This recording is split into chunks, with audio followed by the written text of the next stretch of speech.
noite.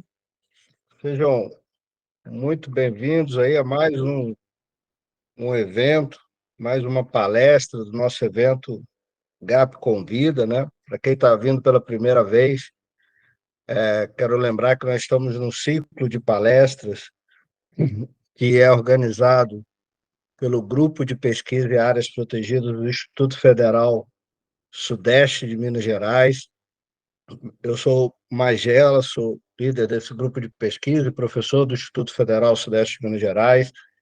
E esse ano, em especial, nós estamos comemorando os 10 anos do curso de pós-graduação em Planejamento e Gestão de Áreas Naturais Protegidas. Hoje é a nossa quarta palestra, né? Nós vamos ter uma série de palestras até o dia 5 de dezembro, com grandes nomes aí da conservação no Brasil, né, que tem sua trajetória escrita já na história da conservação no Brasil.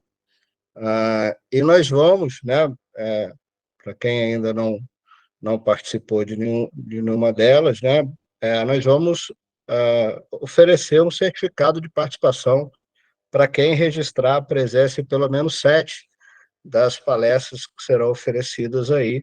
Então, ao longo da palestra, vai aparecer no chat um link para que você registre sua presença.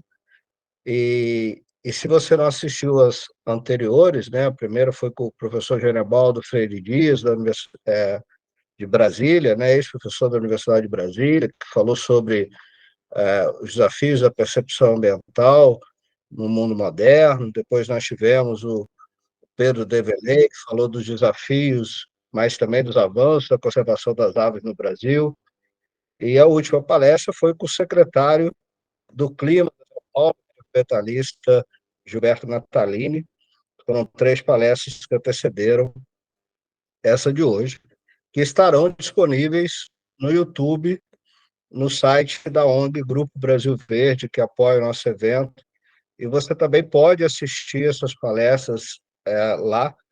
Elas ainda não estão disponíveis, mas estarão disponíveis nos próximos dias.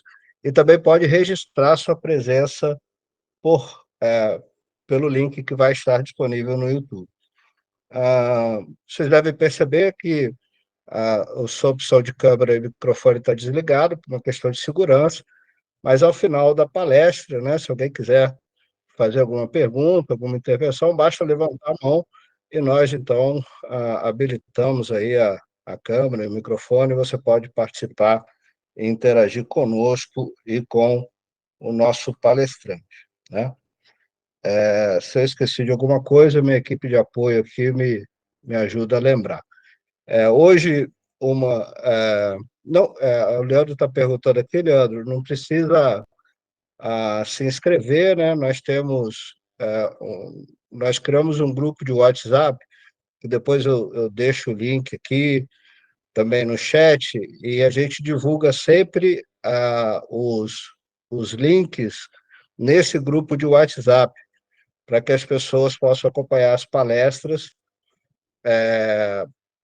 porque cada palestra tem um link diferente, né? Então, a gente vem divulgando o link desse grupo de WhatsApp. Quem tiver interesse em acompanhar todas as palestras, entra nesse link, nesse grupo, e lá vai acompanhar, então, todas as palestras. Vamos ter aí, como eu disse, ainda grandes nomes da conservação. E hoje, né, muito feliz aqui, muito contente em receber uns grandes nomes da conservação. Não tive a chance ainda de conhecê-lo pessoalmente, mas conheço muito sua obra, sua trajetória, né? O ambientalista Carlos Bocuí, que tem aí todo um trabalho, principalmente dedicado, mais recentemente, à questão das mudanças climáticas. Vai falar para a gente exatamente hoje sobre a questão do Brasil no contexto das mudanças climáticas, né?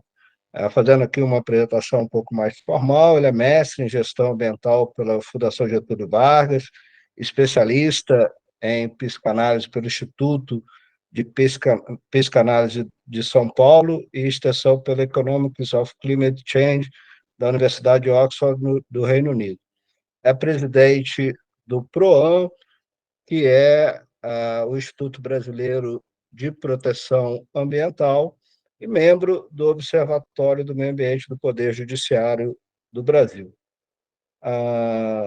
e do Conselho Nacional de Justiça. Foi conselheiro do CONAMA, Conselho Nacional de Meio Ambiente, e coordenador do Programa Internacional Metrópoles Saudáveis em parceria com a Organização Mundial da Saúde. Doutor Carlos, muito obrigado pela gentileza, atenção e aceitar o convite. Para a gente é uma honra recebê-lo, de fato, aqui no GAP Convida, e a palavra é toda sua. Muito obrigado mais uma vez.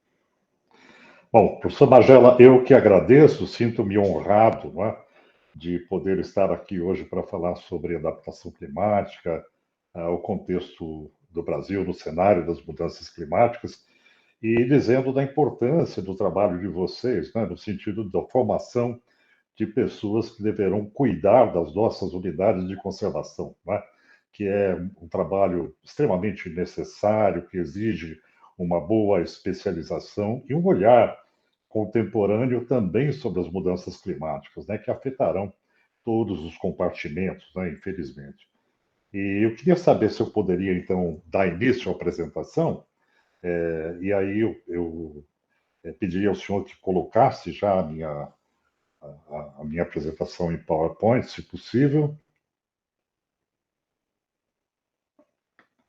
Bom, em primeiro lugar, aí, independente da própria apresentação, eu queria entrar no contexto atual das mudanças climáticas, né? Não do Brasil, mas no cenário global.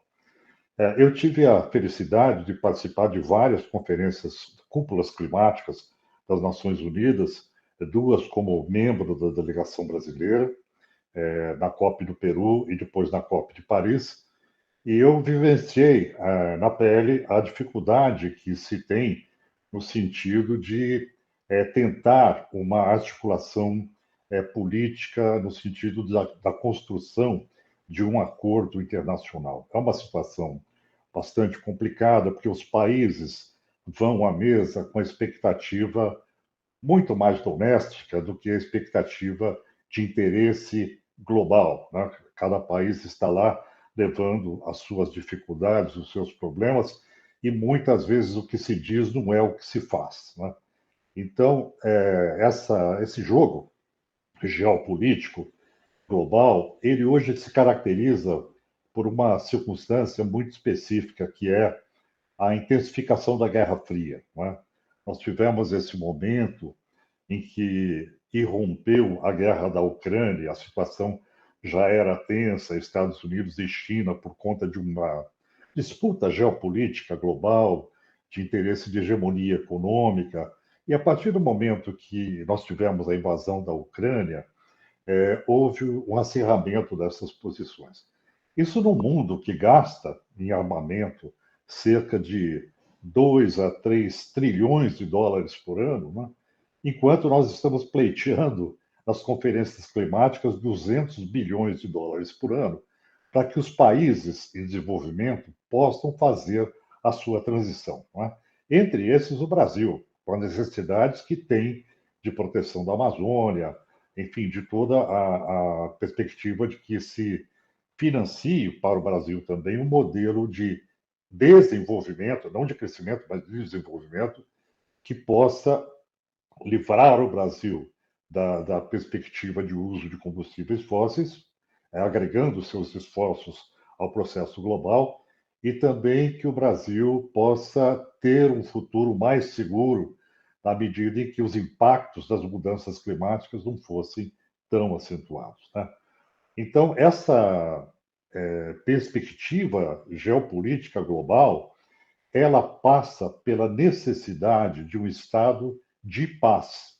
Só um estado de paz no mundo permitiria que as nações, as grandes principalmente, deixassem a sua segurança armamentista, a sua prioridade de um PIB ligado aos combustíveis fósseis, para que elas pudessem se voltar ao objetivo maior, que é a segurança da humanidade frente às mudanças climáticas, né? Bom, então, o contexto geopolítico global, ele é bastante adverso. Nós vivemos isso hoje. Nós não estamos avançando diante da questão agora da COP28, que vai ocorrer nos Emirados Árabes. Os acordos não estão caminhando satisfatoriamente.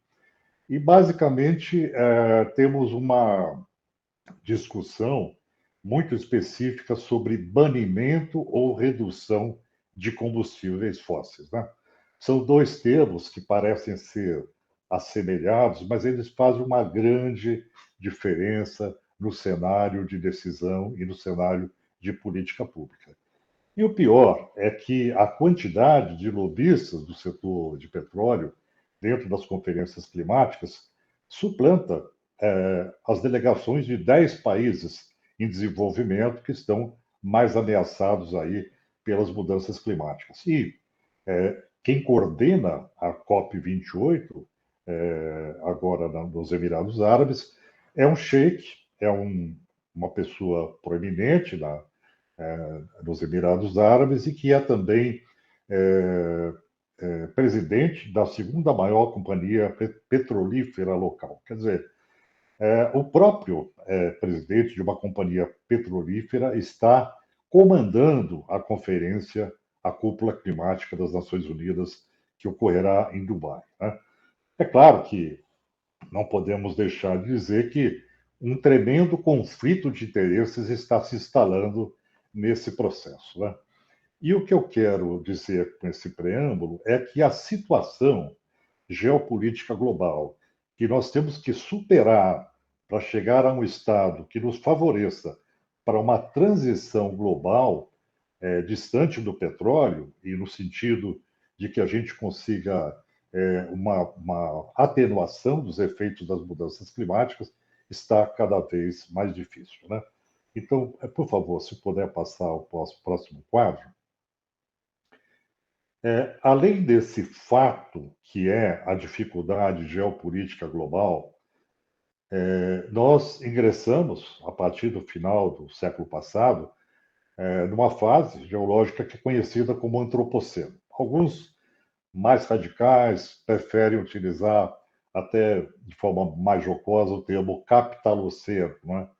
O antropoceno é o momento em que a humanidade ultrapassou a sua capacidade de suporte, né, do planeta, à medida em que a intensificação das atividades humanas levou a uma extrapolação dos limites aceitáveis para ecossistemas vitais, né?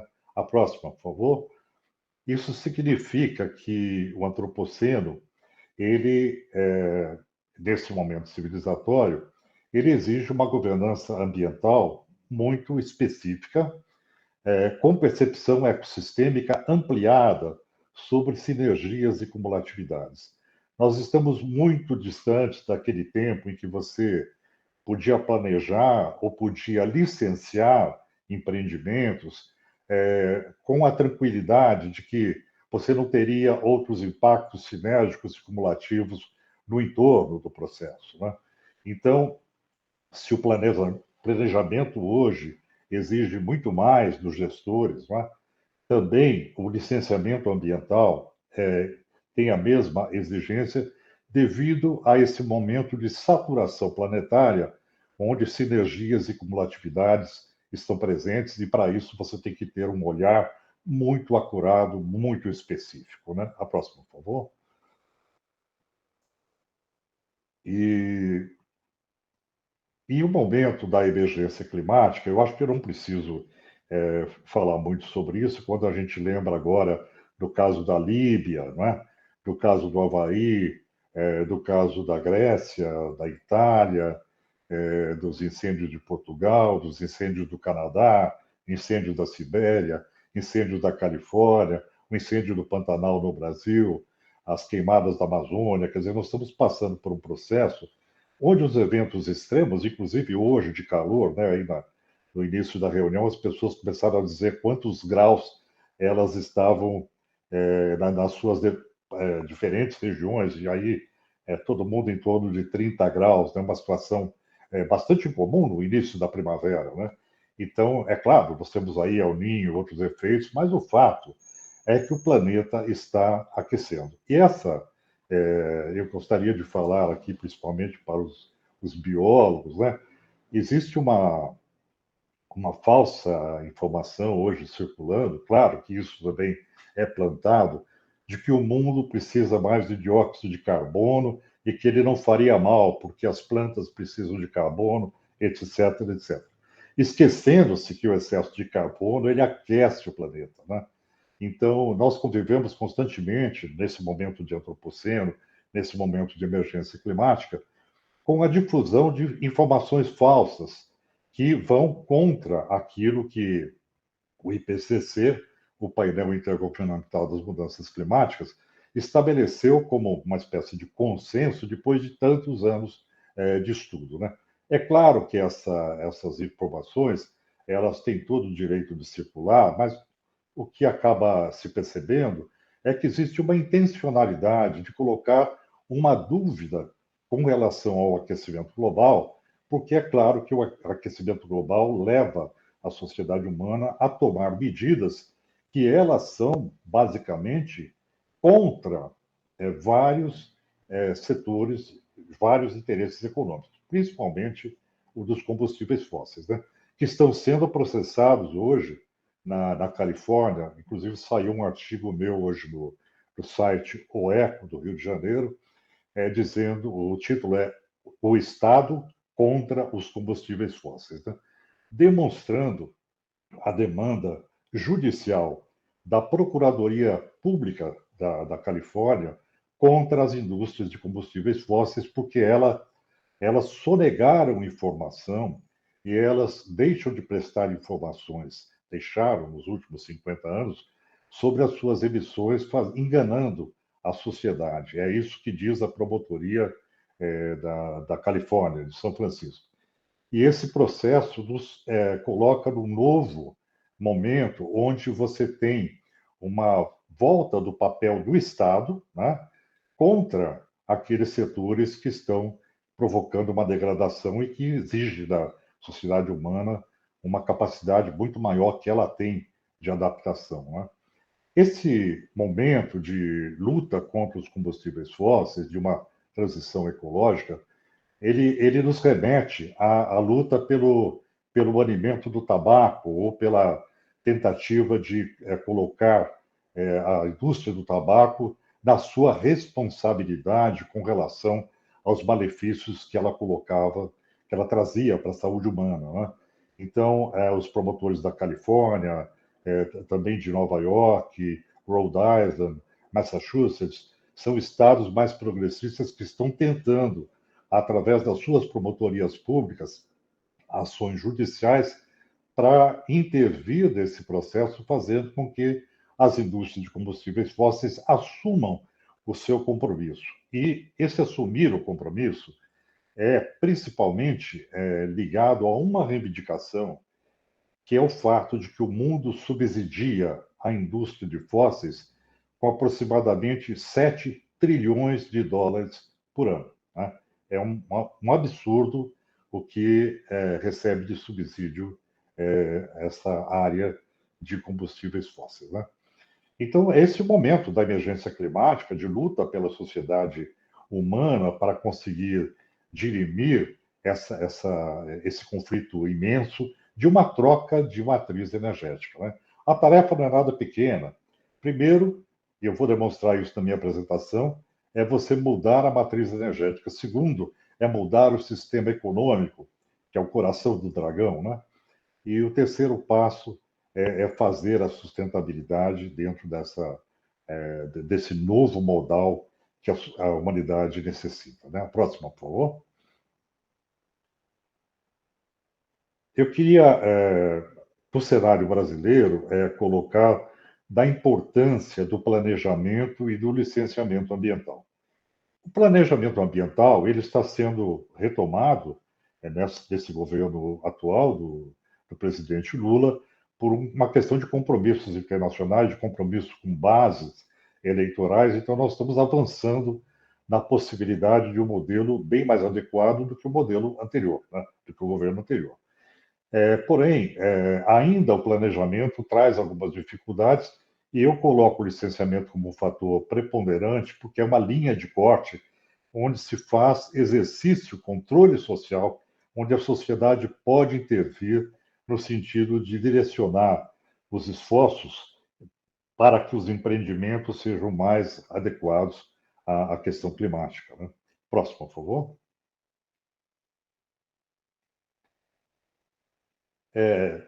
O licenciamento ambiental ele tem a característica de exercitar aquilo que a Constituição brasileira traz para a sociedade, que é a plena participação em matéria ambiental, né?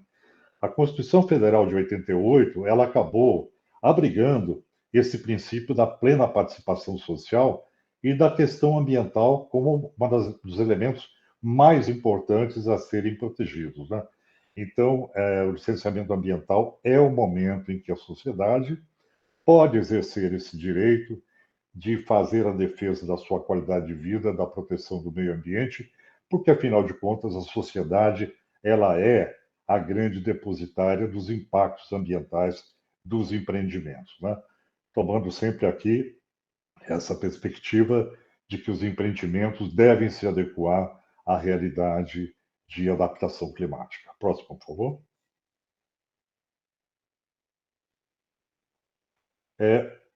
É bom a gente sempre exemplificar sobre o que significa o antropoceno, né? O antropoceno é o extrapolamento dos limites do planeta através da intensificação das atividades humanas. Isso é, em termos gerais, a definição do que é antropoceno, que foi cunhado por Paul Crutzen, um prêmio Nobel, que, na hora de uma discussão acadêmica forçada, ele se levantou numa rebeldia e disse: Olha, nós não vivemos mais no Holoceno, nós estamos vivendo no Antropoceno. Quem está comandando o destino dos ecossistemas e alterando drasticamente não é mais a questão geológica, é a questão humana sobre a face do planeta, né? Então, esse termo ele acabou sendo rapidamente consagrado, depois de adotado pela Sociedade Geográfica Britânica, e ele significa esse extrapolamento 9 fronteiras planetárias específicas, né? Próxima, por favor. A principal, que a gente já falou aqui no preâmbulo, como a nossa maior preocupação, é a questão climática, né? Ela está no alto aí dessa figura e ela representa um extrapolamento. Se ela estivesse dentro daquela área verde, ela estaria ainda no momento em que nós teríamos uma situação sob controle. A partir do momento que ela extrapola o centro e ela expande, ela está entrando já numa área de risco e onde ela ali fica mais vermelhinha é uma área de risco extremo, né? Então, esse é o momento que nós estamos vivendo, onde as mudanças climáticas são o rompimento de uma fronteira planetária muito significativa, mapeada pelo Centro de Resiliência de Estocolmo, pessoal altamente especializado nessa perspectiva de avaliação do metabolismo planetário e a sua implicação em termos de capacidade de suporte, né? Logo à direita do quadro, onde está escrito ali novas entidades, são os elementos sintéticos criados pelo homem, né? Um bom exemplo disso é elementos químicos, são novos elementos que não são naturais, são criados. Um deles é o plástico, né? Microplástico, hoje encontrado em sangue humano, encontrado em oceanos. Então, você tem aí outros extrapolamentos de fronteiras que levam a entender que a ação humana ela está ultrapassando os limites do planeta, né? E uma área que diz respeito aos que estão aqui fazendo cursos de unidade de conservação é o extrapolamento dos limites da biodiversidade, na medida em que a destruição da biodiversidade ela acaba sendo um dos tratados internacionais mais importantes hoje, né? Ao lado do Tratado de Mudanças Climáticas e ao lado do Tratado de Combate à Desertificação, né? Então, esse também é outro elemento importante a ser protegido em função desse extrapolamento de limites, né? A mudança de terra, que é o problema do Brasil, por exemplo, da retirada das florestas da Amazônia para cederem lugar para pastos, para agropecuária, né?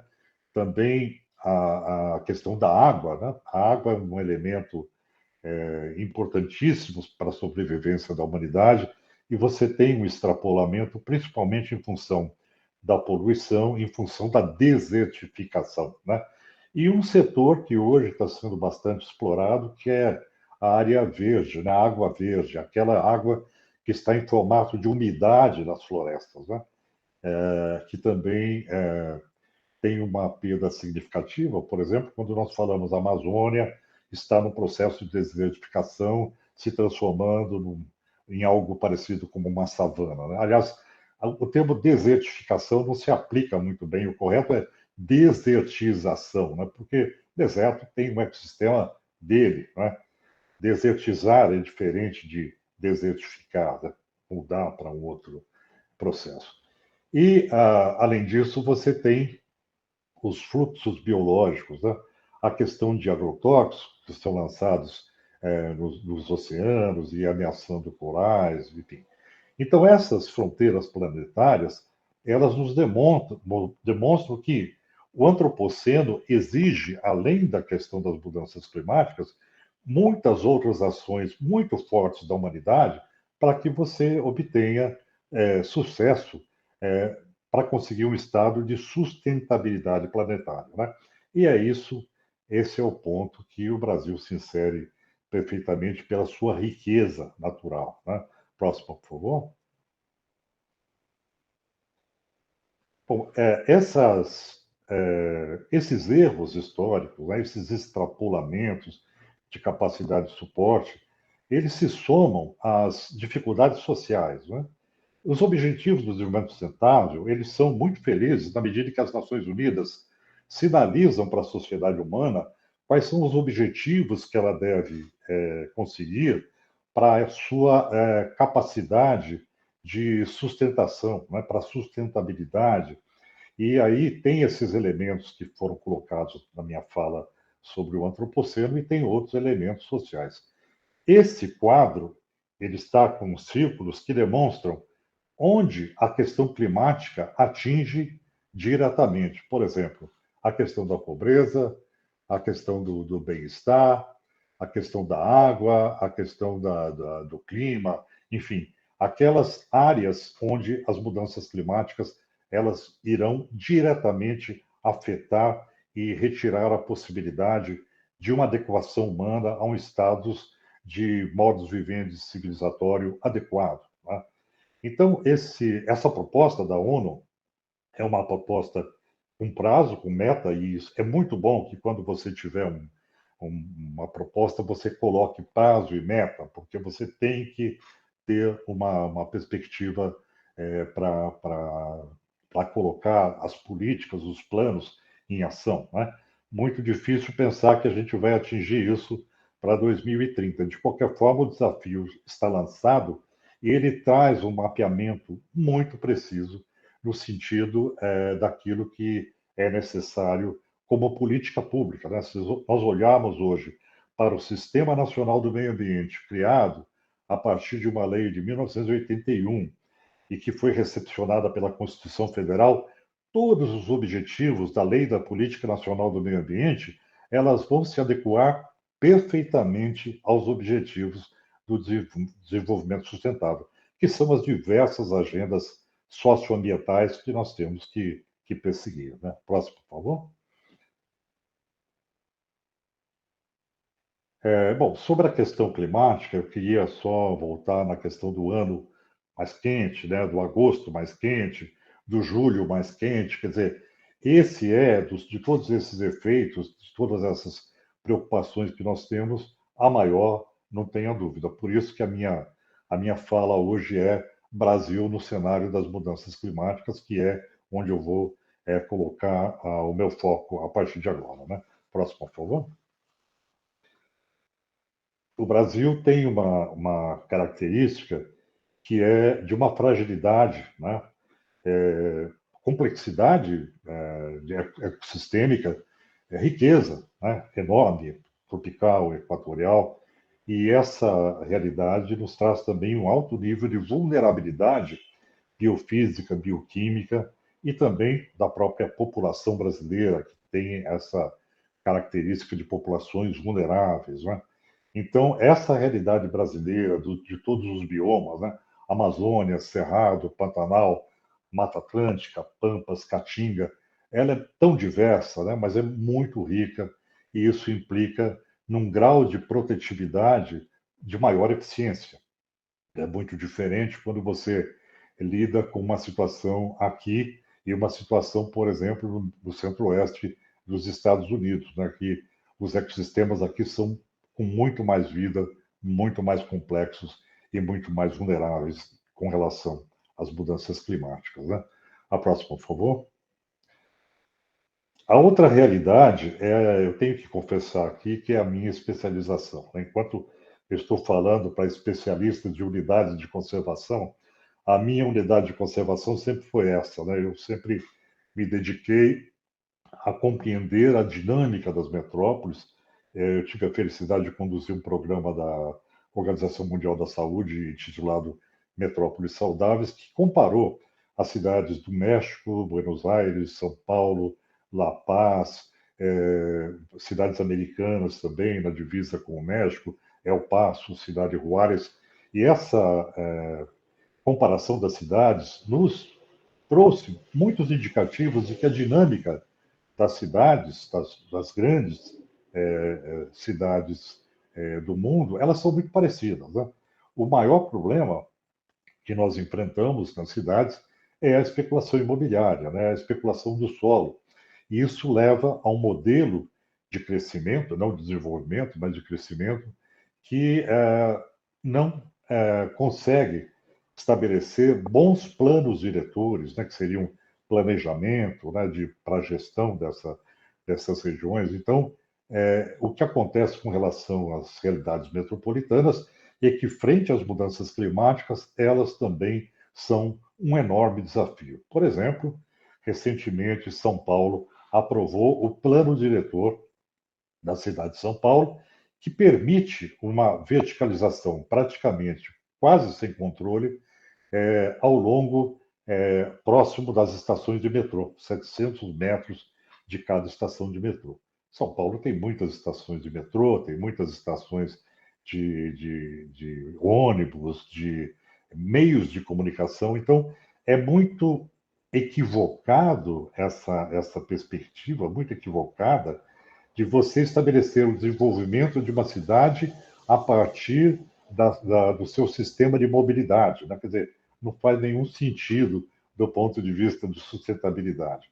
Mas, infelizmente, é a dinâmica das metrópoles. Então, as mudanças climáticas trazem esse grande desafio para as regiões metropolitanas, para o seu planejamento, e aí, talvez um bom exemplo seja dizer que, quando se estabeleceu a necessidade do plano diretor para as cidades, não se disse quais são os requisitos mínimos ambientais para um plano diretor, né?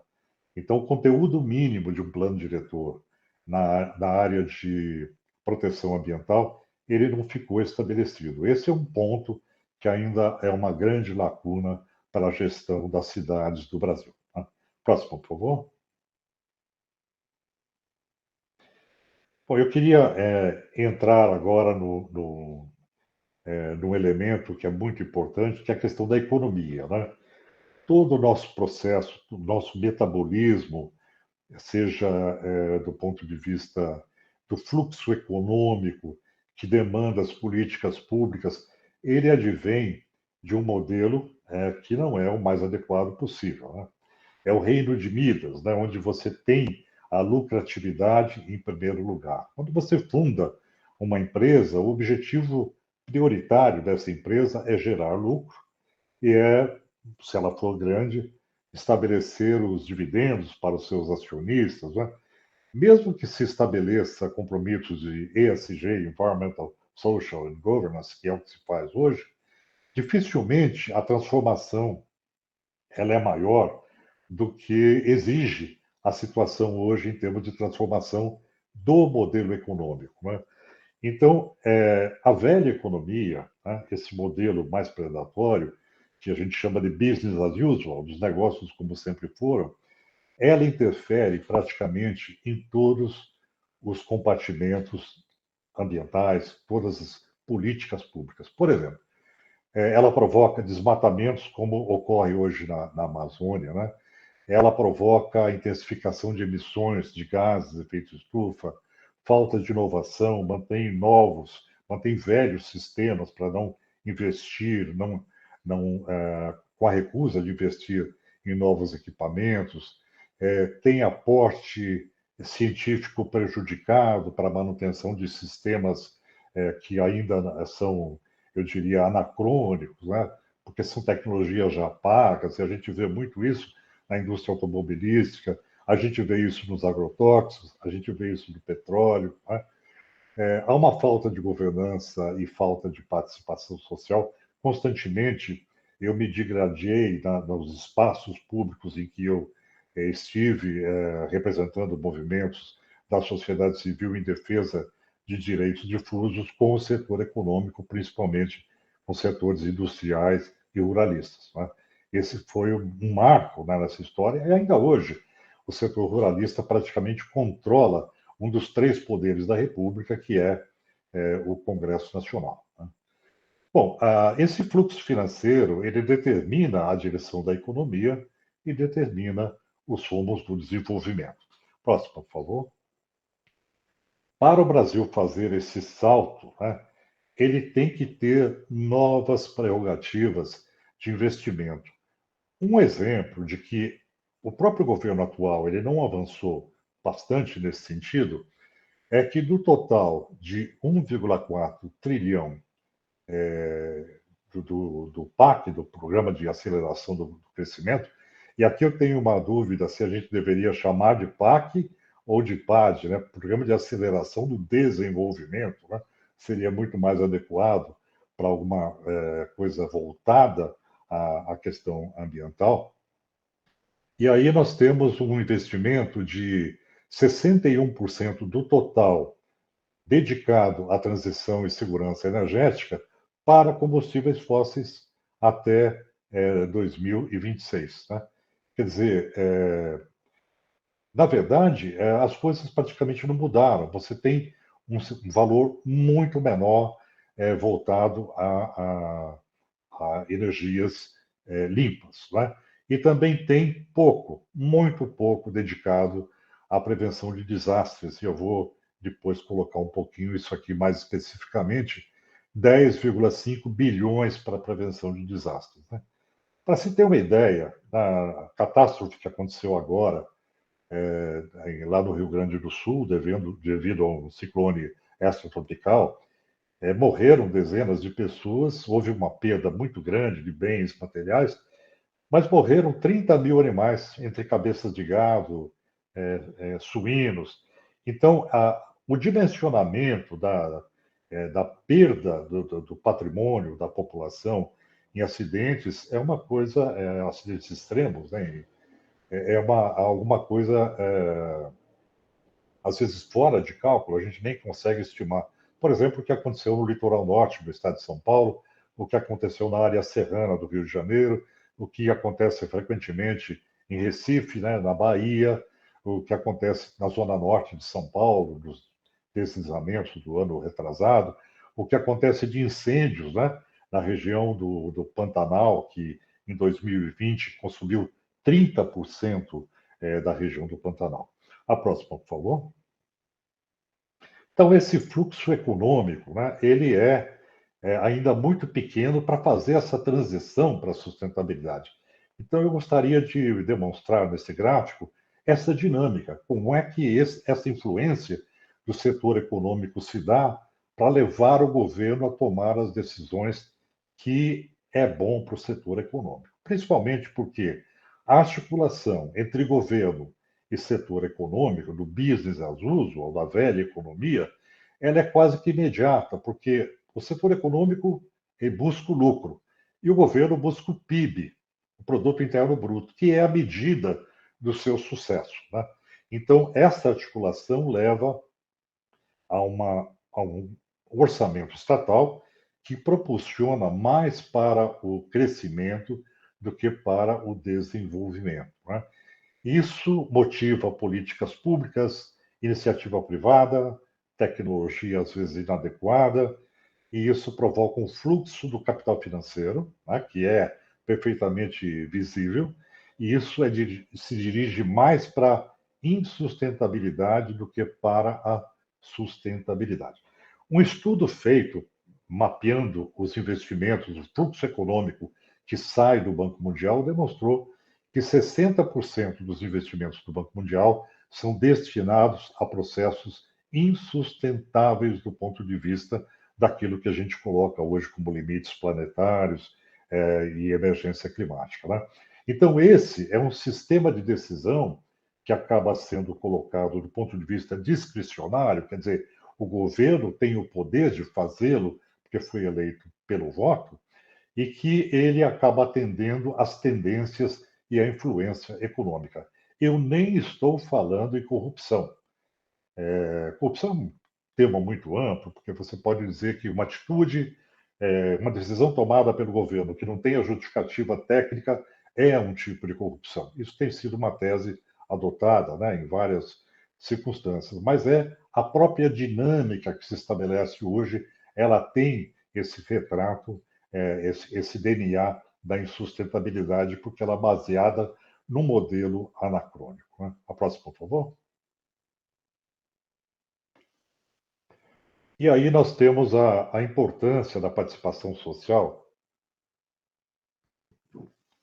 Quando o executivo ele estabelece o plano plurianual e o programa de aceleração do crescimento, ele está apontando para empreendimentos que são aqueles empreendimentos das áreas que ele aponta como estratégicos, não é? Então, quando o governo brasileiro sinaliza um grande investimento para combustíveis fósseis, como agora sinalizou, muito mais do que para a energia alternativa, ele está estimulando um fluxo econômico que vai ser obedecido pelo mercado. Os empreendimentos daquele setor vão se sentir sinalizados, prestigiados, e vai haver um grande número de novos empreendimentos com aquelas características que não são aquelas mais adequadas ao modus vivendi civilizado ou contemplando sinergias e cumulatividades e toda a questão que se coloca hoje em termos de um modelo contemporâneo de crescimento, né, de desenvolvimento. O único filtro que a sociedade dispõe para dizer o que é ambientalmente correto ou não é o licenciamento ambiental, né? O licenciamento ambiental ele tem algumas características fantásticas, porque ele usa, primeiro, ele tem que estar de acordo com a legislação. O empreendimento submetido ao licenciamento ambiental, ele tem que estar em conformidade com a legislação. Ele tem que ter justificativas com melhor conhecimento científico, né? Isso é uma lacuna, geralmente, no licenciamento ambiental, isso é muito cobrado pela sociedade. E ele tem também o elemento que é o filtro essencial nesse processo, que é a participação social. Quando o governo faz a defesa da coisa pública, por estar envolvido com os interesses econômicos, que eu já citei, naturalmente ele acaba perdendo até a isenção. Quem tem a isenção para fazer a defesa dos interesses difusos de toda a sociedade são as ONGs, é o Ministério Público, é a participação social interessada no bem-estar coletivo, não é? Então, eu queria colocar esse tripé, a importância do estímulo desse tripé para superar a transição ecológica que o Brasil necessita para implementá-la, né? Que é legislação, ciência e participação social. Isso estimula o atingimento dos Objetivos de Desenvolvimento Sustentável, estimula a emergência climática e faz a transição ecológica com as opções adequadas. Próximo, por favor. Bom, eu queria mostrar aqui um pouquinho do que é hoje o Conselho Nacional do Meio Ambiente. Quando você fala de legislação que orienta o modelo de crescimento, orienta a transição ecológica, você tem legislação estadual, federal, mas muita legislação depende do estabelecimento normativo do CONAMA, né? Das resoluções do CONAMA. Padrões de qualidade do ar, por exemplo, no Brasil, elas são estabelecidas por resolução do CONAMA. Então, o primeiro quadro, o da esquerda, ele demonstra o CONAMA antes de 2018, antes da gestão de Jair Bolsonaro. Você tinha ali uma participação da sociedade civil de 18%, anterior a 2018. A partir da gestão Bolsonaro, caiu para 17%. E hoje voltou um novo modelo para o CONAMA de participação social, porque mudou o número do colegiado, você tem mais representantes, mas a participação da sociedade civil continua sendo de 17%. E quando eu digo sociedade civil, eu estou aí tirando fora o setor econômico. É a sociedade civil que faz a defesa exclusiva, independente dos direitos difusos. Portanto, é a linha de corte para a sustentabilidade e para a defesa das futuras gerações. Não é? Então, é muito importante que se entenda que sociedade civil atua de muitas formas, mas nem todos os setores da sociedade civil têm a independência para levar o processo do plano da sustentabilidade. Né? Mas o que chama atenção nesse quadro? É que no primeiro, vocês vão ver que o governo ele tinha 29% dos votos das representações no Conselho. Na gestão do Bolsonaro, 43% e hoje 39%. Então, a sociedade civil, ela continua mais ou menos no mesmo patamar em todas as situações, principalmente aquela que defende direitos difusos. Mas os representantes governamentais, eles acabaram tendo uma maior participação. Né? Então, essa ascendência do governo sobre o processo de controle social é preocupante, porque você perde esse filtro fantástico que a democracia participativa possibilita. Né? Próximo, por favor. Aqui vale para conselhos ambientais, talvez para conselhos de unidades de conservação, para conselhos em geral. Né? Esse é o modelo que nós consideramos como um modelo ideal para o funcionamento de gestão participativa, de um conselho participativo. Primeiro, a obediência aos princípios do CISNAMA, né? Da legislação estabelecida, dos princípios científicos, né? Voltado a planejamento e políticas públicas, com uma composição que tenha representatividade, legitimidade, proporcionalidade, que foi o que eu me referi agora, que você tem uma participação social, do nosso ponto de vista, de 50% independente de interesses que não sejam voltados à sustentabilidade. Ou seja, você tem que ter uma atuação de um setor independente com maioria, 50% mais um, para conseguir o voto, que é o voto decisivo em direção à defesa exclusiva da sustentabilidade. Né? Nós estamos muito longe disso, mas no entendimento do que é igualdade de uma democracia, é isso. Né? Você tem que ter 50% de representantes que estejam livres de quaisquer outros interesses que não sejam os interesses da sustentabilidade. Portanto, os compromissos com as cláusulas pétreas da Constituição, com a proteção ambiental. Né? Um conselho como esse tem que ter objetivos, regras de funcionamento, né? Tem que ter um bom regimento interno e tem que ter uma condução democrática. Isso vai nos levar a decisões pró-sociedade, pró-sustentabilidade. Né? Então, eu achei importante trazer aqui esse modelo, porque para unidades de conservação se usa muito sistemas de gestão, então é importante que se tenha em mente esse tipo de conceito do que é igualdade, do que é sustentabilidade. Né? Próximo, por favor. Bom, e aí, finalmente, a questão do risco, né? Adaptação brasileira à situação de risco. Calor extremo, inundações, ciclones extratropicais, né? Quanto mais a sociedade humana ela toma a área ambiental, ela ocupa os espaços que são dos componentes ambientais, maior é a necessidade de que a gente tenha a capacidade de alerta, não é? Porque você tem aí inundações, você tem calor extremo, tudo isso que nós estamos vendo na face do planeta hoje. Na próxima, por favor. Esse quadro é da Organização Mundial da Saúde, é muito interessante, até a própria arte que foi feita para demonstrar que a ocupação de espaços vitais de ecossistemas leva a consequências na área de assistência do Estado às populações. Né? Próximo, por favor. Esse quadro ele é bem interessante porque ele é do criador, do James Hansen, que foi o pai das mudanças climáticas. Né? Ele brincava com esse quadrinho, dizendo que a noção de perigo que o governo americano tinha, né, que o Departamento de Tesouro, era esse smiling face, né, o sinal de perigo que o Departamento de Tesouro americano sinalizava para as mudanças climáticas, era uma figurinha sorrindo, né, enquanto que a realidade era um sinal de perigo que deveria ser dito para a sociedade. Né? O que James Hansen queria dizer com isso é que você não pode passar uma falsa segurança para a sociedade. O sentimento de segurança, ele é muitas vezes nocivo, porque ele deixa, a comunidade fica sem se defender, porque ela está envolvida por um sentimento de que o Estado, o governo está tomando todas as providências, e isso não é verdade. Não é? Próximo, por favor.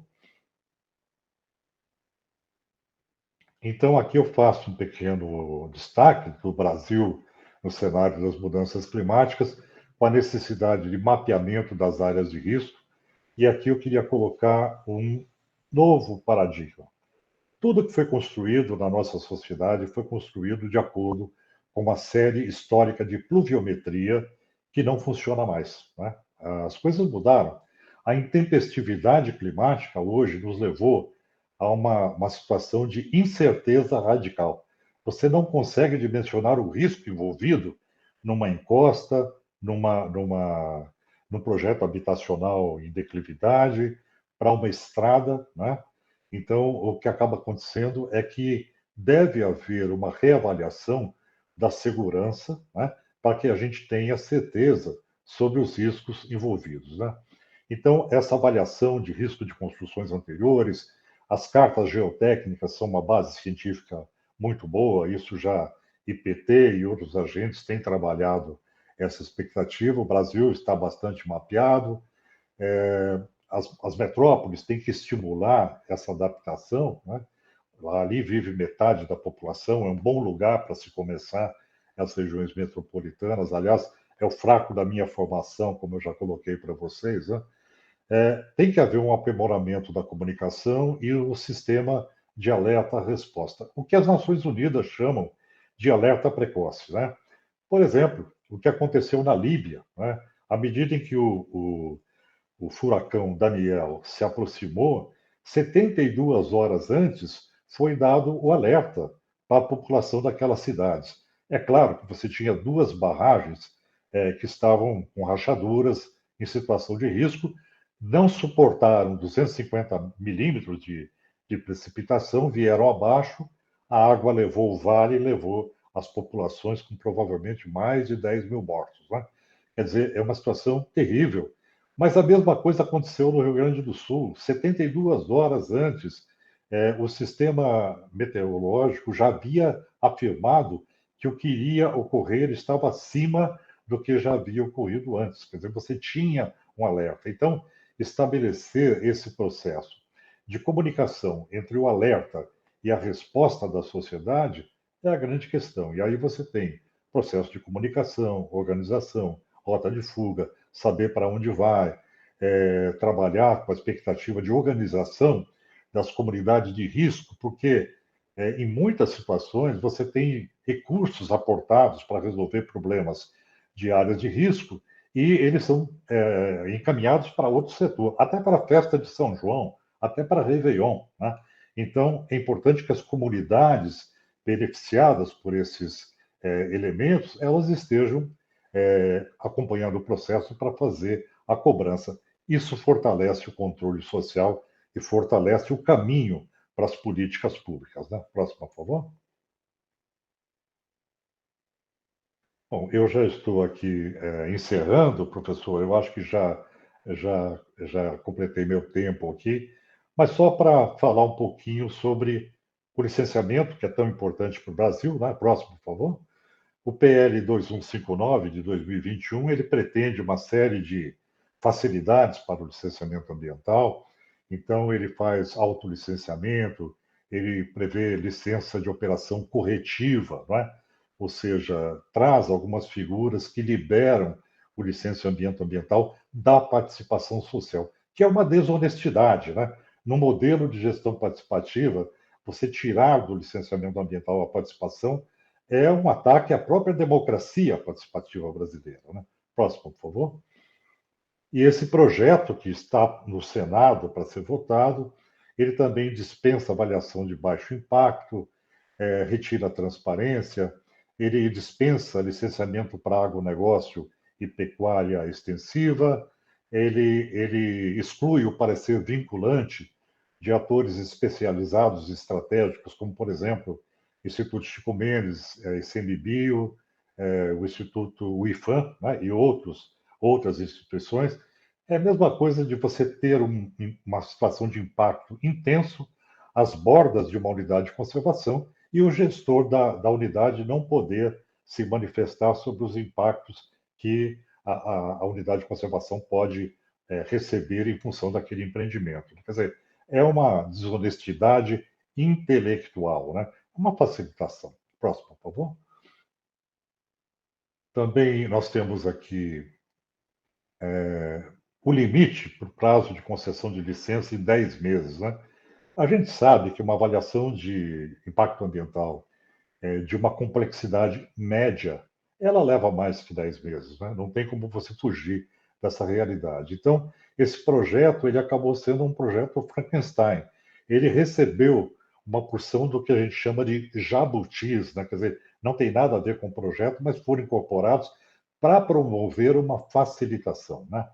Então, ele também, com esse processo todo de esvaziamento da participação social, ele fere tudo que o Brasil já assinou em termos de compromissos internacionais, de que a participação social é algo fundamental para o sistema de gestão do país. Né? É a participação social que garante a política pública, a continuidade da política pública. E o projeto nega ainda o acordo de Escazú, que é um acordo que o Brasil está ratificando agora, está no Congresso, e que garante o acesso à informação e garante à sociedade participar das decisões que afetem suas vidas e o ambiente. Né? Próximo, por favor. Bom, o que se espera é que se decrete imediatamente a inconstitucionalidade, porque nós vamos perder uma grande parte do maior instrumento de participação social do Brasil para construir sustentabilidade. A próxima. Eu queria, para finalizar, eu pertenço ao Conselho de, da Magistratura, na verdade, do Poder Judiciário. Eles abriram para a participação social. Quem presidia era o ministro Fux, e o objetivo era levar ao Judiciário as questões ambientais para que o Judiciário absorvesse essas práticas ambientais e as sentenças fossem mais adequadas à modernidade. Nós temos no Brasil essa grande concepção de que o direito de propriedade muitas vezes se sobrepõe aos interesses difusos. Então, principalmente por conta da questão da Amazônia, criou-se o Observatório de Meio Ambiente do Poder Judiciário do Brasil. Né? Então, eu queria falar dessa importância da decisão do Poder Judiciário, porque em situações como essa, como eu citei, da, da legislação sobre licenciamento ambiental, quem irá decidir sobre a legalidade ou não, ou inconstitucionalidade ou não, constitucionalidade ou não, é o Poder Judiciário. Né? Então, lembrando aqui que numa democracia moderna, e o Brasil é uma democracia moderna, nós vemos, estamos vindo lá do pensamento de Montesquieu, de que você tem uma tripartição de poderes e essa tripartição garante a não concentração de poder e, portanto, um sistema mais adequado, né? E o poder judiciário é o tira-teima, né? Por outro lado, você tem o executivo e tem o poder legislativo. Então, essa construção do Brasil para um processo de sustentabilidade, de transição ecológica, demanda essa robustez da democracia brasileira dos três poderes, né? Com destaque aqui para a necessidade de um Ministério Público eficiente, independente, vigilante. Ao lado do Ministério Público, nós temos a Defensoria Pública, que está ganhando espaço, trabalhando a questão ambiental, quando você tem componentes também vinculados à proteção de comunidades vulneráveis, né? Então, era isso que eu queria colocar. Próximo, por favor. Essa é uma cena que nós fizemos às margens do Tietê como uma bênção, né, para as águas do Tietê. Foi um ato de fé, né? Quando você diz que é preciso que a sociedade tenha fé para que ela consiga fazer essa transição, para fazer a despoluição do rio Tietê. E os frades franciscanos, eles foram fantásticos, né, nesse processo. Essa foto e outras do dia, elas foram capa de jornais da Alemanha, da França. Houve uma repercussão internacional muito forte, porque o símbolo é muito forte, né? É o símbolo da esperança da sociedade, né, do controle social e da persistência em que você não abre mão daqueles elementos que precisam ser sacralizados dentro da nossa sociedade, mesmo que eles sejam quase que impossíveis, né? Mas, sendo impossíveis, não deixam de ser inevitáveis. A questão climática é isso, né? Parece ser impossível, você transforma o dragão, o coração do dragão, o metabolismo, a energia, a economia, a mente da sociedade, e isso parece ser uma tarefa impossível, mas na verdade é uma tarefa que é inevitável. Ou você faz, ou você faz. Nós não temos outra alternativa, né? Então é com essas palavras de esperança e perseverança que eu encerro aqui a minha fala e fico à disposição para perguntas. Obrigado.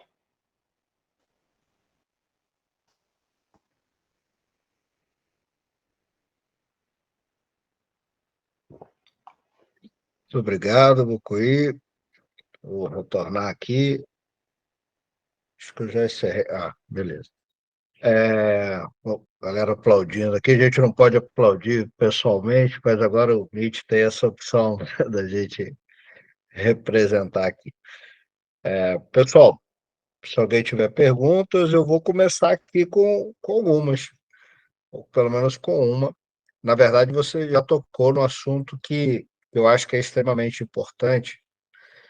Eu fiz essa pergunta também ao Nataline, mas eu queria ouvir a sua opinião, e você tocou nesse assunto da sua palestra, que é algo que eu acho que é muito angustiante, principalmente para quem já viveu isso, de certa forma. Eu tenho acompanhado algumas dessas que nós acostumamos chamar de catástrofes ambientais, né? Mas que, na verdade, são coisas anunciadas, né? Eu estava há alguns meses em Tefé, por exemplo, e todo mundo falava: vamos enfrentar uma das piores secas nos próximos meses. E está aí, os botos morrendo. Hoje mesmo, né, foi matéria dos jornais, os botos morrendo. Ano passado foi a mesma coisa, eu também estava em Tefé e mal conseguimos chegar em alguns lugares. Não tenho dúvidas que São Paulo vai passar por grandes enchentes, a região serrana do Rio vai ter problemas. Quer dizer, como um gestor ou pode se preparar para isso, de certa forma, né? Porque, embora a gente tenha, você apresentou algumas ferramentas, é, imagina como a sociedade pode se preparar para algo que está anunciado, né? E que não é novo.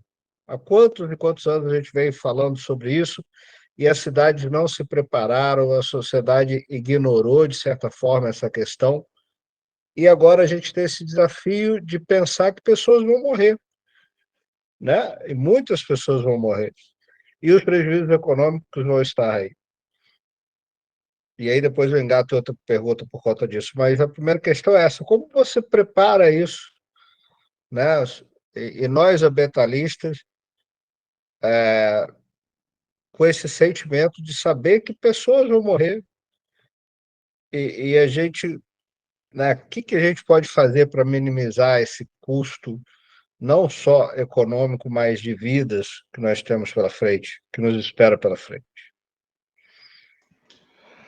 Professor, eu acho que a questão ela demanda muito um trabalho muito forte do setor federal, né?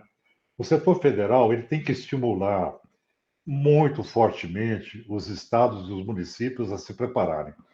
Onde o problema vai acontecer é no município, né? O município é que detém a defesa civil. Se você pegar uma situação como, por exemplo, no litoral norte do estado de São Paulo, quem teve a responsabilidade de fazer o primeiro enfrentamento foi a defesa civil local. Por isso é inadmissível que você tenha no município uma defesa civil onde o coordenador seja nomeado pelo prefeito apenas como cargo político, né? Ele tem que ter a capacidade gerencial daquele processo, ele tem que ter conhecimento da área. Se ele não tiver conhecimento, ele tem que ser muito bem assessorado para que ele possa tomar as medidas de precaução com relação a essas questões, né? Isso demanda recurso, então isso demanda um plano de adaptação do governo federal. Eu queria aqui colocar essa perspectiva. A gente trabalha muito na expectativa de mitigação para o Brasil. É muito importante trabalhar para a mitigação. O Brasil pode contribuir? Pode. O Brasil não é inocente. O Brasil é o quinto, sexto emissor por conta das queimadas da Amazônia, etc. Mas o Brasil tem que se dedicar especificamente, muito fortemente, à proteção nas áreas que são as áreas de risco, né? E eu acho que o maior elemento que falta para a gente é a capacidade do governo de promover a organização das comunidades que estão em áreas de risco. Não existe nenhum trabalho para organizar efetivamente as populações de área de risco para que elas fiscalizem o governo, cobrem do governo os trabalhos de remoção de populações de áreas que não são possíveis de se habitar, também façam a cobrança das obras de contenção de encostas, que são obras de engenharia necessárias, possíveis de afastar as pessoas da área de risco, cobrem rotas de fuga, cobrem local de abrigo, no caso de um acidente. Eu vou dar um exemplo. O senhor coloca muito bem, pessoas vão morrer, né? Agora, por que as pessoas morrem? Por que essas regiões viram uma armadilha para as pessoas, né? Os Estados Unidos sofreram, nesse ano de 2023, se eu não me engano, 50 situações de eventos climáticos que pressionaram a população. Eu não me lembro o número exato agora, mas um número grande de eventos climáticos de porte, né, que afetaram as populações. O prejuízo foi de 58 bilhões de dólares, estimado pelas seguradoras. O dado das pessoas mortas nesses eventos é de 257. Então, quando você compara a extensão da tragédia no território americano e a quantidade de mortos, você vê que um estado mais rico, um estado preparado, ele diminui expressivamente a quantidade das vítimas. O que aconteceu, por exemplo, na Líbia, né? Onde você tem 10 mil mortos, porque você tinha lá represas com rachaduras. Né? Então, essa capacidade gerencial do Estado de prover meios de defesa civil, rotas de fuga, planos de evacuação dessas áreas que são mais vulneráveis, é um elemento primordial nesse processo. Aqui, dizendo da minha confiança hoje, em grande parte, no sistema de alerta climatológico. Né? Você veja, Rio Grande do Sul, 72 horas antes, o alerta foi dado. Né? Na questão do evento climático, do calor extremo no Brasil, o pessoal da área de meteorologia acertou, disse, olha, essas regiões vão chegar, às vezes, a 4 graus mais, etc. E aí, eu gostaria de ressaltar um ponto que a gente tem que pensar nessa questão da adaptação. É importante que as pessoas saibam disso. Quando o IPCC diz que o mundo vai aquecer até 2100 entre 2,4 e 2,6 graus Celsius até 2100, a grande maioria dos pesquisadores não acredita nisso. Acha que vai ser num período bem anterior. Nós vamos estar falando aí de 2050, 2060 para 2,4, 2,6 graus. Talvez 2060 sendo menos dos mais otimistas. Tá? Então, o que significa isso para o Brasil? E eu fico preocupado porque isso não é decodificado para a sociedade. Quando você fala de aquecimento médio global de 2,5 graus, digamos, você está falando de uma superfície tomada por água em 75% do planeta. Então, a média planetária ela é algo que não existe na realidade. Para a plataforma continental do Brasil, a temperatura chegará possivelmente a 4 graus, 4,5. Então, é muito diferente o que se diz como temperatura média global de perspectiva do IPCC e a realidade que nós vivemos no Brasil. Então, quando eu digo 4 graus de acréscimo de temperatura, é você falar de onde bateu 42 agora vai bater 47, 48. Tá? Então, essa expectativa é que a gente deve perseguir. E o governo brasileiro ele está praticamente silente com relação a essas questões mais pragmáticas de defesa civil. Né? Eu acho que nós temos que acordar para essa realidade. O professor Saraiva, que é cientista social, meu parceiro aqui do GAP, pediu a palavra. Saraiva, fica à vontade. Boa noite aí, professor. Obrigado pela palestra, pela apresentação realmente extremamente complexa aí, de alto nível de dados e de complexidade de uma maneira geral, né? Que deixa a gente assim pensando sobre muitos aspectos aí, né? Eu acho que em todos os casos que vocês comentaram, dá vontade da gente comentar também, fazer alguma pergunta e tal. Sei lá, eu acho que vou começar aí pela última questão que vocês discutiram aí, Magela, que é essa questão da defesa civil, né? A gente sabe, né, Magela, que depois daquele desastre lá, de que você e sua família sofreram, né, em 2011, mas foi montada uma estrutura muito boa no Brasil, né, para, né, através do CEMADEM e desse monitoramento, né, de alertas de desastres e tal.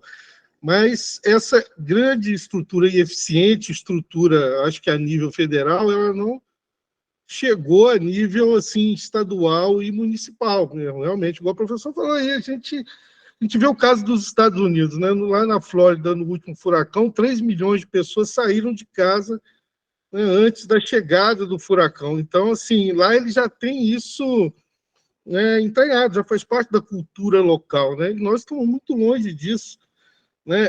Eu vejo a estrutura que a gente vê da defesa civil aqui nos nossos municípios, carros novos, picapes caríssimas, né, de última geração, andando pelas ruas, né, pintadas de defesa civil, que com certeza vem dessas verbas federais, pessoas totalmente despreparadas, como, né, o professor Carlos aí falou, para assumir esse caso. Então, o máximo que eles fazem é divulgar em grupos de WhatsApp os alertas do CEMADEM e depois correr atrás dos estragos, né? Então, a gente vê que a gente está muito longe ainda realmente de poder contar realmente com essa estrutura, mas eu acho que isso tem que ser um trabalho a nível municipal, estadual municipal. né? Assim, não foge disso. E a política, a gente sabe, né, que nesse nível ela é assim, muito difícil de se lidar, principalmente nessa perspectiva que o professor se apega aí na esperança, né, de tentar corrigir os erros da política ou pela justiça, ou pelos policymakers, ou pelos técnicos, né? Mesmo no caso aí que citou aí do PL, aí, que é um desastre, né? A esperança está no judiciário declarar inconstitucionalidade, né? Porque a política vai passar. Então, assim, é uma situação muito complicada, muito complicada. Você está vendo aí o caso do CONAMA, por exemplo. A gente vê que quase nada mudou do que foi feito das mudanças que o Bolsonaro fez, né? Então, assim, a quantidade de representantes estaduais também, eu acho que a força está neles, né? Parece que são 27, né? Então divide ali com o governo federal as decisões. Então, assim, e a gente sabe que os políticos vão nomear essas pessoas. Por exemplo, e os representantes dos estados no Brasil? A maioria dos estados, né, com exceção do Nordeste, são candidatos bolsonaristas, né, que vieram nessa perspectiva de passar a boiada. Boiada maior do que essa do licenciamento ambiental não existe, e ela continua caminhando dentro da política, né? Então, assim, as saídas são complicadas, né? E o Magela colocou aí essa questão ética, né? O que fazemos, o que faremos, né? Acaba você tendo uma questão aí até de um problema ético-moral para nós, a gente que lida com educação ambiental, por exemplo, né? A gente fica meio assim sem saída. Assim, bom, não vai ser pela gente, não vai ser pela imprensa, não vai ser pelo conhecimento. Será que a única escapatória vão ser mesmo pela justiça e pelos técnicos? Ou seja, por cima, né, por uma elite intelectual que vai ter que segurar essa barra sozinho? Então fica muito complicado. Então, assim, eu queria mais comentar, né, e se pudesse desenvolver um pouco mais essa ideia aí de saídas, né? Visto que nós estamos paralisados, como o senhor próprio falou, a própria COP lá acontecendo no Catar, pouco vai se falar, né, e vai se fazer em relação a acordos contra a emissão de combustíveis fósseis. A guerra da Ucrânia consome lá, né, da Rússia na Ucrânia, consome os recursos, né, que poderiam estar indo para a área ambiental de uma maneira impressionante. Além do que, gera uma desconfiança entre os parceiros, né? Então, quer dizer, as coisas também não vão andar pela confiança entre os países para um grande acordo internacional. Aqui dentro do Brasil, a gente vê também, o Wilson mostrou que, né, os investimentos ainda continuam pesadamente nos combustíveis fósseis. Então, tá difícil a gente acreditar numa saída. É que o Magela falou aí, como é que nós vamos fazer? Obrigado. Bom, eu que agradeço a pergunta e muito instigante. Nós vamos ter que fazer, professor. Nós é que temos que fazer isso. Agora, como compreender esse processo? Primeiro, falar de uma transição civilizatória, né? Henri Barrault, que era um musicólogo francês, porque eu tenho uma grande admiração, ele disse que o século XX seria conhecido como o século da barbárie armada da tecnologia, né? E nós tivemos Primeira, Segunda Guerra Mundial, evoluiu para a Guerra Fria, e isso acabou resultando no que nós temos hoje, no período de antropoceno, de extrapolamento das condições naturais, etc. Quer dizer, você tem um processo civilizatório de ponta cabeça, completamente desviado da qualidade de vida, do bem-estar. Como é que a gente constrói isso, né? Tem duas formas de aprender, né? Ou suavemente ou pela dor, né? Quem passou por uma tragédia como do Havaí, ou como lá da Líbia, ou como do caso do Brasil, de tantas tragédias, né, que já ocorreram, para eles a vida nunca vai ser a mesma, né? Agora, a questão é como você trabalhar isso. Em primeiro lugar, que eu tenho uma grande confiança, é na Constituição do Brasil. A Constituição não é imutável, ela pode ser modificada, ela pode ser melhorada, mas nós conseguimos, felizmente, ter na elaboração dessa Constituição duas garantias fundamentais. Primeiro, é a garantia ao meio ambiente equilibrado. Está lá, né? E a segunda é da participação social plena. Então, a questão é como potencializar essas duas questões. Primeiro, a aplicação da lei, é por isso que eu me refiro a um judiciário mais eficiente, porque a conquista social está lá, ela foi internalizada, né? E do ponto de vista social, como é que nós podemos empoderar as sociedades de risco para que elas façam a sua defesa? Então, o que é que o município pode fazer em termos de articulação da comunidade para ir criando núcleos, estrutura de elementos de controle social na própria sociedade, tá? Na própria comunidade local? É desconfortável para o prefeito? Com certeza vai ser, porque você cria um mecanismo de controle social, né?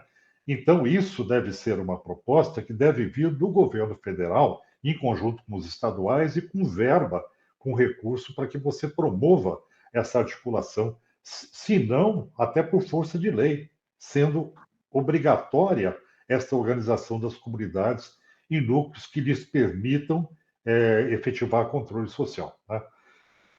Eu acho que essa angústia, né, que eu percebo na sua fala é a angústia da humanidade, porque quando você fala hoje de eco-ansiedade, solastalgia, né, é essa perda de segurança de que você tinha um mundo que era um mundo equilibrado, que você tinha futuro, e hoje você olha, você fala, mas cadê o futuro?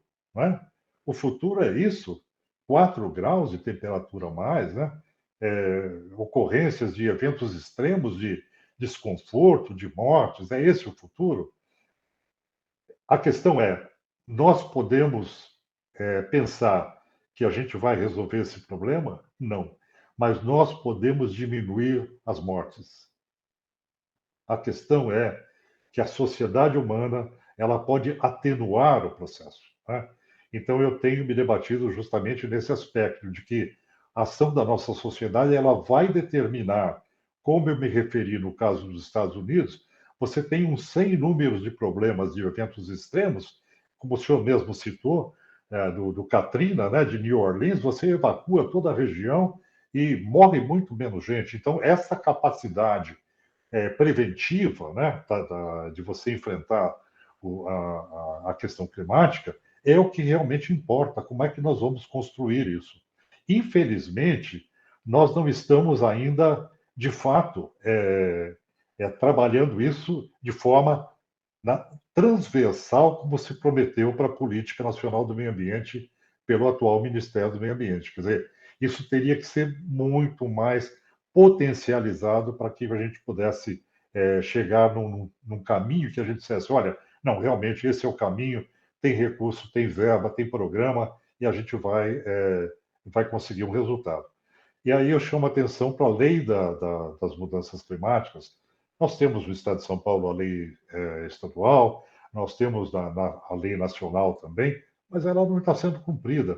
Agora, nem precisaria dessas leis quando você olha os objetivos da Política Nacional do Meio Ambiente, onde está muito claramente lá que você tem que fazer tem que promover o meio ambiente equilibrado. Quer dizer, na verdade, tudo isso é dever de Estado, dever constitucional, né?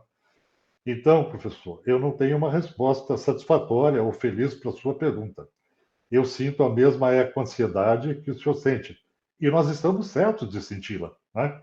Porque o futuro é incerto. Vai depender do que a gente vai conseguir fazer nesse processo. Obrigado. Só um comentário aqui, o Leandro Costa cumprimenta pela aula, né? A vida de verdade acontece na cidade, as defesas civis municipais estão desconectadas de uma aclimatação aos eventos climáticos extremos. Acredito que pontualmente alguns municípios estão minimamente preparados. Ele diz que já esteve com coordenadores de defesa civil da cidade dele e em torno no encontro regional, e nenhum deles tinha a mínima noção do que vamos enfrentar amanhã e ainda minimiza quando é colocado sobre eventos extremos que vamos enfrentar. E a Flávia, que é a nossa pesquisadora, ela pergunta como o senhor acha que essa cobrança do governo federal sobre os municípios deve ser feita? Bom, eu acredito que nós temos que desenvolver um programa de adaptação climática que ele envolva um nível de comprometimento muito maior do que nós temos hoje, né?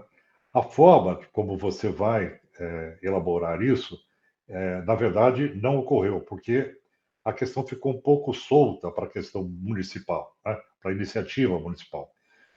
Nós temos bons elementos científicos nesse processo. Você tem cartas geotécnicas que demonstram quais são as realidades brasileiras em termos de declividade, de áreas de risco. Você tem essa capacidade científica de fazer essa leitura. É possível organismos científicos, de pesquisa científica, estabelecerem esses elementos. O que falta nesse processo, professor, é o componente político decisório municipal, né?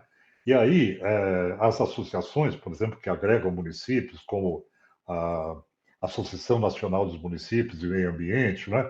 Elas não têm o empoderamento, a força suficiente para poder trabalhar de forma transversal essas alterações. Quer dizer, ela não conseguiu raízes ainda suficientes no território nacional para promover essa questão. Então, me parece que a chave é realmente o estímulo da área federal sobre os estados e sobre os municípios. Eu, particularmente, começaria pelas metrópoles, porque ali você tem maior número de pessoas, né? Então, é mais fácil trabalhar, por exemplo, o Gilberto Natalini esteve aqui, né? É muito mais fácil você começar por uma cidade como São Paulo, onde uma região metropolitana com 22 milhões de pessoas. Então, eu acho que tem alguns pontos nevrálgicos que são assim, que do ponto de vista populacional, eles justificariam uma ação mais efetiva, né? Mas, além do que eu coloquei aqui, esse processo de engenharia de gestão para fazer esse mecanismo de proteção é uma construção coletiva. A gente não tem como dizer que isso pode funcionar melhor em São Paulo ou no Nordeste, né? Vai depender da capacidade de articulação política de cada região, mas não tenha dúvida que isso depende muito da capacidade de você dotar os mecanismos necessários para as áreas municipais e dotar a sociedade de uma capacidade de resposta, né? Que é o alerta e a resposta da sociedade. É uma construção lenta, não vai ser feita de uma vez, mas eu acredito que o índice de tragédias ela pode crescer, pelo que a gente está percebendo, vai crescer, e isso vai demandar a obrigatoriedade dessa ação por parte das municipalidades, né? Eu acho que o aprendizado na questão das mudanças climáticas, devido à velocidade, à intensidade, é um aprendizado para a sociedade humana mais de dor do que por amor à camisa, né? A gente vai aprender sofrendo, né? Quem já presenciou um desastre, já foi visitar locais onde essas tragédias aconteceram, sabe do que eu estou falando, né? A gente tem que prevenir, né? Tem que criar sistemas de prevenção. Nações Unidas tem um programa muito interessante chamado Alerta Precoce. Não sei se alguém aqui teve a oportunidade de ver, mas quem trabalha com defesa civil já deve ter algum conhecimento disso. Quer dizer, você também tem um esforço das Nações Unidas nessa perspectiva de prevenção de desastres. A Maria Cristina, que é da Associação das Reservas Particulares de Minas Gerais e ponto focal da Comissão Mundial de Áreas Protegidas da IUCN no Brasil, que está aqui nos prestigiando e vai ser uma das palestrantes, está te cumprimentando e parabenizando pela palestra. Obrigado, Maria, por estar aqui conosco. O professor Saraiva faz mais uma pergunta aqui, se a questão dos desastres climáticos está sobre qual ou quais ministérios, sabe? Olha, você tem o Ministério do Meio Ambiente, que tem a área de mudanças climáticas específica, tem uma secretaria específica de mudanças climáticas, né? Mas a questão de adaptação é uma questão que ela envolve um grande nível de articulação institucional. Você tem transversalidade muito grande envolvida nesse processo.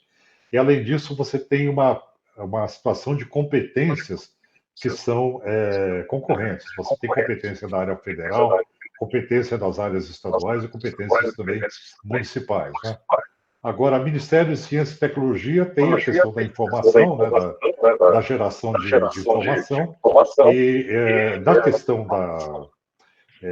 específica da Defesa Civil, os órgãos mais centrais são estaduais. Eu tenho conversado com vários coordenadores de Defesa Civil estaduais e eles têm manifestado a mesma preocupação que eu, que é a de organização da sociedade, das comunidades. Eles acham que isso geraria uma demanda que poderia pressionar os estados e os municípios a uma ação mais eficiente nesse sentido, né? Mas a grande questão é que, quando essas tragédias estão acontecendo, o Estado tem pouco equipamento para mandar para a região para resolver o problema. E os municípios têm uma situação precária também, né? Então, prevenir esses desastres com rotas de fuga, estudos apropriados de plano de emergência, me parece que é a grande saída. Isso tem que ser colocado em pé, né? Eu estou me segurando aqui para fazer duas últimas perguntas, sem querer te tomar muito tempo, uma certamente polêmica. Você acha que a Petrobras ganha a queda de braço da extração de petróleo ali na foz do Rio do Amazonas? Olha, por motivos, nós emitimos um parecer, né? A minha instituição, através da professora Yara Chapra Novelli, nós emitimos um parecer contrário por conta da relevância ambiental da região, as áreas de manguezais, toda aquela argumentação que já tem sido também utilizada. Mas a resposta da Marina Silva, uma jornalista nos Estados Unidos, quando ela desembarcou em Nova York para a Assembleia da ONU, me fez acreditar que a gente tem um risco muito grande de perder, porque a pergunta foi: o que vai acontecer? O governo Lula vai dar essa permissão para a extração da perfuração da foz do Amazonas? E a Marina Silva respondeu: quem cuida disso não é o meu ministério, nem os ministérios, é o Conselho de Segurança Energética. Então, aí, eu fico pensando qual é a capacidade transversal que nós temos, onde a área ambiental teria a possibilidade de se inserir na área de segurança energética. O que é segurança energética, né? Ela contempla isso que nós estamos conversando aqui hoje, né? Cada poço de petróleo perfurado depois de 2021, o produto dele já está fora do Acordo de Paris a partir de 2021, sem perfuração de poços de petróleo. Então, segurança energética é isso, é você respeitar aquilo que nós assinamos no Acordo de Paris, né? Então, essas respostas institucionais de que quem daria quem teria a prerrogativa de retirar o projeto, né, por vontade própria, isso seria o Conselho de Segurança Energética, já me deixa receoso de que essa questão vá para a judicialização. E já concluindo, Bucuí, na sua opinião, por que é tão difícil trazer a questão ambiental para o centro das discussões políticas? Pelos interesses econômicos. O Brasil hoje ele é um país que ainda tem uma característica de resquícios da sua colonização predatória, né? Então, esse modelo extrativista que se estabeleceu no Brasil e que se consolidou nos últimos anos, eu participei do CONAMA, do Conselho Nacional do Meio Ambiente, no período em que se discutia, 10 anos atrás no CONAMA, que o Brasil tinha que fornecer produtos agrícolas para a China em grande quantidade, porque a China estava ganhando um poder de compra muito grande, quer dizer, você tinha um empoderamento de classes da China que não tinham acesso a alimento e passaram a ter, e eram milhões e milhões de pessoas. Então, essa questão de celeiro do mundo, o Brasil tinha que assumir, né? Então, essa forma ainda do Brasil continuar sem uma economia diversificada, baseada no agronegócio, faz de nós também esse perfil que nós somos hoje, né? Um perfil de exportador de commodities, com baixo poder tecnológico de transformação.